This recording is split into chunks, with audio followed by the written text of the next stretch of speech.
Au début de la guerre avec la Russie, l'Ukraine ne disposait quasiment pas de marine.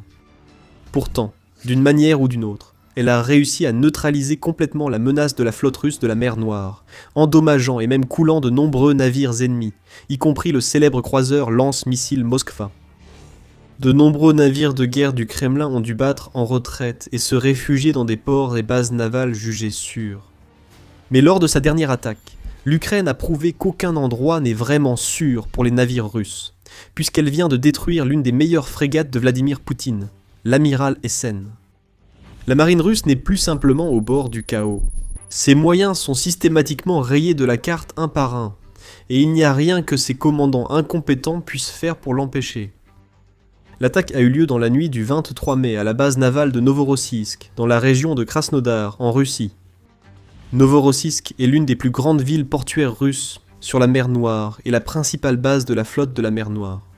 Et elle est devenue une cible de plus en plus prisée par les drones et missiles ukrainiens, avec de multiples frappes réussies enregistrées dans cette zone ces dernières semaines et ces derniers mois.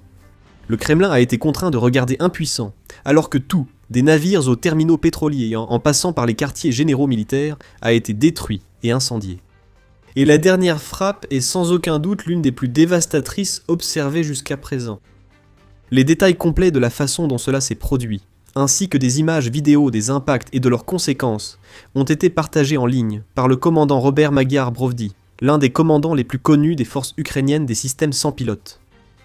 Brovdi a révélé que plusieurs unités ont participé à cette mission de frappe en profondeur, notamment des équipages du 9e bataillon Kirov, de la 412e brigade Nemesis et de la 414e brigade d'aviation de frappe sans pilote. Ensemble, ces opérateurs expérimentés ont ciblé 2 navires de guerre russes, la frégate de classe Amiral Grigorievitch ou le navire du projet 11356R nommé Amiral Essen, ainsi qu'un navire lance-missile sur coussin d'air du projet 1239 dont le nom n'a pas été révélé. Avant de détailler les dégâts, examinons de plus près les navires en question. L'Amiral Essen est une frégate lance-missile et l'un des 6 seuls navires de sa classe. On pense que seulement 3 de ces navires, dont l'Essen, sont actuellement en service dans la marine russe, 2 autres ayant déjà été vendus à l'Inde, et le dernier devant être vendu à un pays non spécifié une fois terminé. Construit au chantier naval Yantara, à Kaliningrad, la conception de l'amiral Essen est basée sur la classe Towa, préexistante, ou frégate du projet 11356, construite par la Russie pour la marine indienne. Il était considéré comme un élément essentiel dans la quête de modernisation de la flotte de la mer Noire, et la Russie n'a pas lésiné sur les moyens pour mener ce projet à bien. Chaque frégate est estimée à une valeur comprise entre 450 et 500 millions de dollars. Comme on peut s'y attendre avec un prix aussi élevé, ce sont des navires de très haut niveau, avec des spécifications techniques très impressionnantes, du moins sur le papier. Chaque frégate, par exemple, affiche un déplacement standard de 3620 tonnes et un déplacement en charge de 4000 tonnes.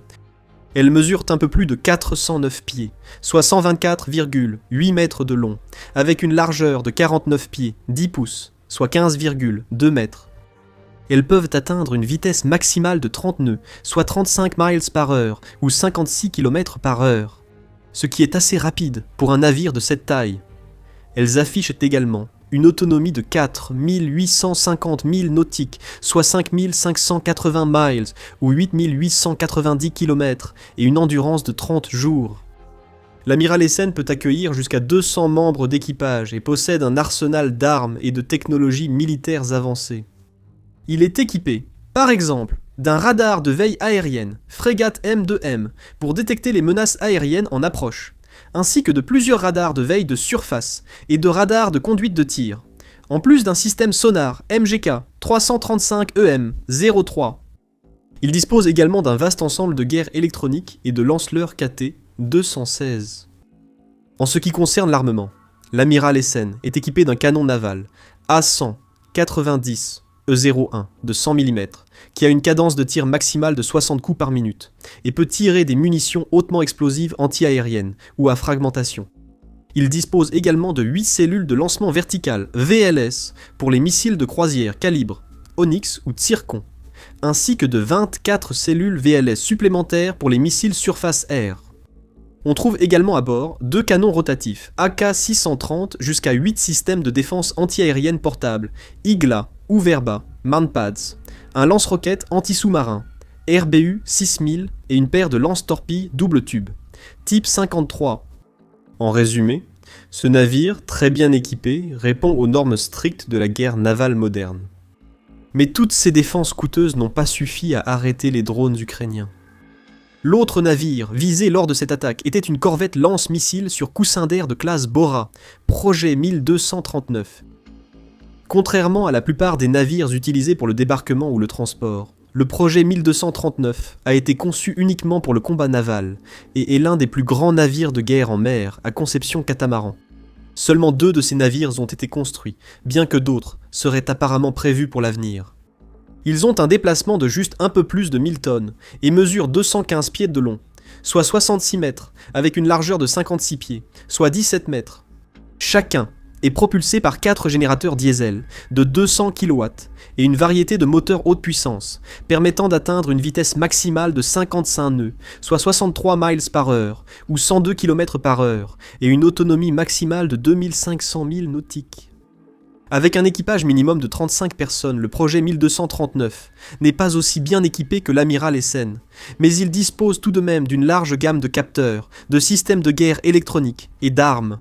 Cela comprend un système radar de détection et de désignation de cibles Monument E, un système de contrôle de tir de missiles Mosquite E, plusieurs lance-roquettes Leur, un ensemble complet de 8 missiles anti-navires, ainsi qu'un système de missiles solaires aux amas. Ces navires ont été conçus pour détruire de plus grands navires ennemis et protéger leurs propres formations en zones côtières ou intérieures. Mais leurs défenses se sont révélées insuffisantes face aux véhicules aériens sans pilote ukrainiens, UAV, dans la nuit du 23 mai. Contrôlés avec habileté et précision par les opérateurs experts ukrainiens, plusieurs drones sont entrés en collision avec succès avec ces 2 navires, qui étaient à l'arrêt au moment de l'attaque, les transformant ainsi en véritables cibles faciles. L'amiral Essen était amarré à un quai de la base navale de Novorossiysk. Une vidéo de l'attaque montre au moins un drone percutant le flanc du navire, et des rapports indiquent qu'au moins 3 autres drones ont heurté la frégate, qui a tenté sans succès de les abattre avec ses propres systèmes de défense embarqués. La corvette du projet 1239 était sur un coussin d'air à la même base lorsqu'elle a encore été touchée. Encore une fois, plusieurs drones semblent avoir touché le navire. L'ampleur des dégâts sur les 2 navires n'ayant pas été précisée, nous ne pouvons que spéculer sur l'impact de cette attaque. Cependant, même si les 2 navires sont encore à flot, ils risquent de ne pas être opérationnels avant longtemps.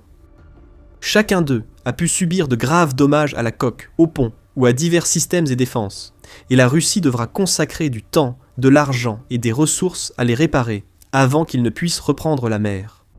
Nous savons aussi que l'Ukraine utilise récemment des drones plus puissants, dotés de charges utiles supérieures à la moyenne. Si c'était le cas, le 23 mai, les navires pourraient être dans un état bien pire que prévu, nécessitant des réparations et un entretien encore plus important et coûteux pour redevenir aptes à naviguer. Certains systèmes pourraient être irréparables et exiger un remplacement complet, impliquant davantage de temps et d'efforts. Même si les navires n'ont subi que de légers dégâts, cette attaque demeure significative car elle montre qu'ils n'ont aucun refuge. Les commandants du Kremlin peuvent continuer à déplacer les navires entre différents ports et bases, mais les équipes de drones ukrainiennes continueront à les traquer avec une précision implacable et une efficacité incroyable, encore et encore. Plus cela arrive, plus il est difficile pour la Russie d'utiliser sa flotte de la mer Noire de manière réellement utile. Au début de la guerre, les forces du Kremlin misaient sur les frégates et croiseurs lance-missiles en mer Noire pour frapper les villes et villages ukrainiens. Aujourd'hui, ils hésitent davantage à utiliser ces navires, sachant que les drones ukrainiens repèrent vite leur position et les attaquent en essaim. Et si ces navires sont trop loin du port, il y a un risque bien réel qu'ils coulent, emportant avec eux des centaines de membres d'équipage ainsi que tous leurs missiles coûteux et leurs technologies militaires au fond de la mer. Alors, à la place, beaucoup des meilleurs navires russes, comme l'amiral Essen, restent simplement à quai dans les ports, ne contribuant presque rien à l'effort de guerre global et devenant des cibles faciles pour leurs adversaires. Et l'Ukraine a bien l'intention de continuer à trouver et frapper ces cibles jusqu'à ce que chacune d'entre elles soit anéantie, Magyar lui-même déclarant très clairement « Tu es condamné à couler un jour, vieille carcasse rouillée. Tu ne peux pas te cacher. Petite parenthèse. Vous êtes sur The Military Show. Abonnez-vous si ce n'est pas déjà fait. Ce n'est pas la première fois que l'Ukraine attaque l'amiral Essen. Ce n'est pas non plus la deuxième fois. C'est en fait la 4e frappe signalée sur ce navire en particulier. La première remonte à 2022, lors des premières phases de la guerre. Vers la même période, l'Ukraine a coulé le Moskva. Les responsables ont également signalé que l'amiral Essen avait subi d'importants dégâts et avait été retiré des opérations de combat après une frappe de missiles de croisière Neptune. On pense que la frégate a ensuite été retirée de la zone de conflit afin de subir des réparations. Les équipes de drones ukrainiennes ont continué à scruter la zone à la recherche du moindre signe du navire de guerre au fil des mois et des années, prêtes à le remettre hors d'état de nuire à tout moment. En mars 2026, ils ont eu leur chance. Dans la nuit du 2 mars, pour être exact, l'amiral Essen a de nouveau subi de graves dommages lors d'une autre frappe parfaitement exécutée sur le port de Novorossiysk. L'Ukraine aurait visé la superstructure du navire, provoquant un incendie massif qui a duré environ 18 heures et endommagé plusieurs des systèmes essentiels nécessaires aux opérations de combat. Les lance-grenades du navire, utilisés pour tirer des leurres thermiques et des diffuseurs de signaux radio, ont explosé lors de l'attaque. Son complexe de guerre électronique TK-25, conçu pour détecter les radiations radar et générer des interférences, a également été endommagé, dégradant massivement la capacité de la frégate à se défendre. Plusieurs des systèmes radars du SSN auraient également été endommagés ou détruits lors de l'attaque, y compris ceux utilisés pour détecter les cibles ukrainiennes et guider les missiles Caliber du navire. En résumé, l'attaque a anéanti la capacité de la frégate à lancer des missiles contre l'Ukraine, annulant ainsi les capacités offensives de l'un des navires les plus précieux de la marine russe. Un navire de guerre valant 500 millions de dollars est soudainement devenu inutile. Et les forces ukrainiennes des systèmes sans pilote ne voulaient pas simplement rester les bras croisés et laisser à leur ennemi le temps et la liberté nécessaires pour effectuer les réparations indispensables. À peine un mois après l'attaque de mars, le 6 avril, ils ont frappé de nouveau. Novorossiysk a de nouveau ressenti la fureur des drones ukrainiens, des experts du renseignement en sources ouvertes révélant que l'amiral Essen n'avait pas passé la nuit indemne. Les images satellites du site ont indiqué que la frégate avait subi de nouveaux impacts à la proue, juste à côté du canon naval A190 de 100 mm.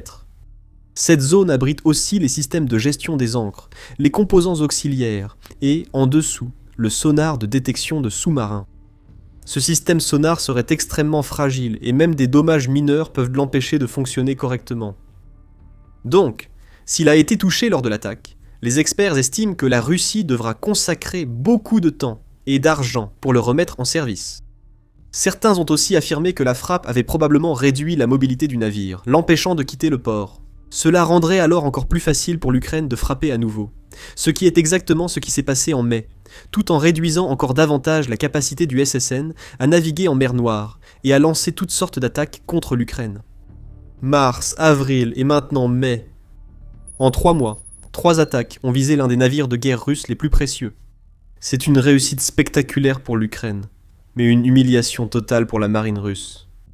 Une frappe aurait pu être excusée, mais dès que cette première attaque a eu lieu en mars, toute force militaire compétente aurait dû prendre des mesures de précaution complètes pour empêcher que cela ne se reproduise.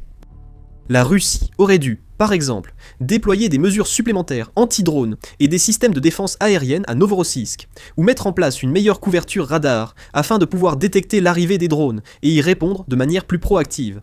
Elle aurait pu au moins envoyer des équipes mobiles au sol pour surveiller le ciel et tenter d'abattre les drones ukrainiens en approche. Il ne semble cependant pas qu'elle ait apporté d'amélioration majeure à la défense de la région. Elle a simplement laissé l'Ukraine entrer sans opposition et frapper librement, infligeant des frappes dévastatrices, réduisant les moyens du Kremlin et augmentant les coûts de réparation. Pour aggraver la situation pour la Russie, l'amiral Essen et la corvette du projet 1239 n'étaient pas les seuls moyens endommagés dans la nuit du 23 mai. Magyar a également signalé une liste impressionnante de cibles supplémentaires que ses opérateurs de drones ont réussi à frapper, y compris un système de missiles solaires OSA à Donetsk d'une valeur d'environ 10 millions de dollars. Plus une base arrière et un centre logistique utilisé par la 6e armée de l'air et de la défense aérienne de la Russie, dans la localité de Rovenki, située dans la région de Louhansk. Un poste de commandement de drones a été frappé dans la région de Kherson, ainsi que des camions-citernes et véhicules blindés dans la région de Zaporijia. De retour à Novorossiysk, Les terminaux pétroliers Chastskaya et Gorchikova ont aussi été touchés. Ce dernier serait le plus grand site de stockage de pétrole de toute la région du Caucase, capable de stocker jusqu'à 1,2 million de tonnes de carburant au total. Un large éventail de moyens situés à divers endroits, toutes visées avec succès, et soit endommagées, soit détruites, en l'espace d'une seule nuit. C'est un témoignage remarquable de la façon dont l'Ukraine a réussi à maîtriser l'art de la guerre par drone. Alors que la Russie continue de lancer ses énormes essaims sur les villes et agglomérations ukrainiennes, espérant simplement infliger le plus de dégâts possible sans intention claire ni objectif global guidant ses tactiques, l'Ukraine adopte une approche beaucoup plus mesurée et méthodique. Elle cible avec soin, recueillant des renseignements pour identifier les cibles stratégiques qui comptent le plus pour la Russie. Par exemple, les infrastructures soutenant son industrie pétrolière et le matériel militaire coûteux, permettant ses attaques à longue portée contre les villes et civils ukrainiens. Ces agents suivent ces cibles, repèrent leurs emplacements et choisissent les moments parfaits pour les éliminer. Et ça fonctionne. Chaque semaine, de plus en plus de rapports évoquent des frappes ukrainiennes réussies, non seulement le long de la ligne de front ou à 10 à 15 miles derrière elle, mais aussi au cœur des régions occupées et du territoire russe.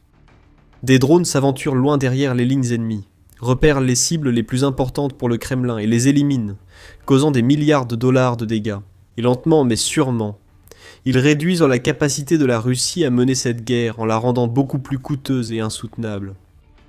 Ils ramènent aussi la guerre au peuple russe, non en visant les civils ou les infrastructures fabricants civils, mais en illuminant le ciel russe d'incendies et d'explosions, tandis que navires de guerre et raffineries sont attaqués à plusieurs reprises. Cela aide à déconstruire le mythe d'une machine de guerre du Kremlin toute puissante et affaiblit les déclarations de Poutine sur une victoire russe imminente.